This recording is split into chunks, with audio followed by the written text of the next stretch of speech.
বাজেটে বিভিন্ন অপ্রয়োজনীয় রাজস্ব ছাড় ও ফাঁকি বন্ধ করতে পারলে বিএনপি সরকারের জনমুখী কর্মসূচি বাস্তবায়ন সম্ভব, এমনটা জানিয়ে আর্থিক খাত বিশ্লেষকরা বলছেন এজন্য রাজস্ব আহরণ বাড়ানোর বিকল্প নেই। তবে কিভাবে সামাজিক নিরাপত্তা কর্মসূচির সঙ্গে এসব প্রতিশ্রুত পদক্ষেপের সমন্বয় করা হবে তা এখনও স্পষ্ট নয় বলেও মন্তব্য তাদের।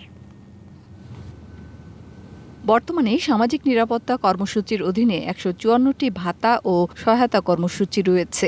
এর মধ্যে আবার বিএনপি সরকার তাদের প্রতিশ্রুতি অনুযায়ী ফ্যামিলি কার্ড, কৃষক কার্ডের মতো বেশ কয়েকটি পদক্ষেপ নিয়েছে, যা চলতি অর্থবছর থেকেই বাস্তবায়ন শুরু হয়েছে পাইলট প্রকল্প হিসেবে।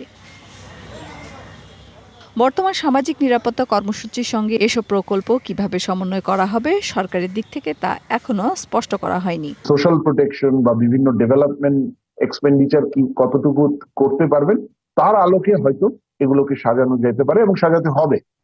মধ্যম এবং দীর্ঘমেয়াদে টেকসই ভাবে এই যে বিএনপির যে চমৎকার আইডিয়া গুলো, ফ্যামিলি কার্ড, কৃষক কার্ড, এগুলোকে বাস্তবায়ন করতে হলে আপনার সরকারের রেভিনিউ বাড়ানো ছাড়া কোনো উপায় নাই। সিপিডির এক গবেষণা অনুযায়ী বছরে রাজস্ব ফাঁকি ঘটে ২ লাখ কোটি টাকার বেশি। আর্থিক খাত বিশ্লেষকরা বলছেন, বাজেটে বিভিন্ন অপ্রয়োজনীয় রাজস্ব ছাড় ও রাজস্ব ফাঁকি বন্ধ করতে পারলে সরকারের এসব কর্মসূচি বাস্তবায়ন কোনো সমস্যাই নয়। আরো অধিক সংখ্যক করদাতাকে কর জালের আওতায় আনা, প্লাস আপনি দেখেছেন জাতীয় রাজস্ব বোর্ডের বিভিন্ন রিপোর্ট আছে যে কর ছাড় যেগুলো আছে এটা কিভাবে যৌক্তিকভাবে কমিয়ে আনা যায়।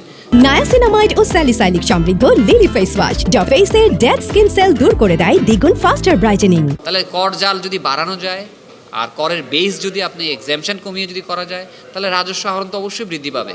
তাহলে সেই ক্ষেত্রে এই সমস্ত যে সমস্ত প্রকল্পগুলো আছে সেগুলো ফাইন্যান্স করা সরকারের জন্য কঠিন হবে বলে আমি মনে করি না। সরকারি ব্যয় ব্যবস্থাপনায় বা সরকারি প্রকল্প ব্যবস্থাপনায় যে দুর্নীতি আছে, অনিয়ম আছে, ইনএফিসিয়েন্সি আছে, লিকেজ আছে, সেগুলো যদি কমিয়ে আনতে পারে তাহলে সেখান থেকে যে সাশ্রয় হবে সেই সাশ্রয়ের মাধ্যমে সেই সেভিংস এর একটা টাকা এই ধরনের ইম্পর্টেন্ট প্রোগ্রামগুলোতে ব্যয় করতে পারে। আগামী অর্থবছর থেকে নতুন জনমুখী প্রকল্প বাস্তবায়নে বাজেটে আলাদা বরাদ্দ থাকবে বলে সরকারের তরফে বলা হয়েছে। মেহের মনি, ডিবিসি নিউজ, ঢাকা।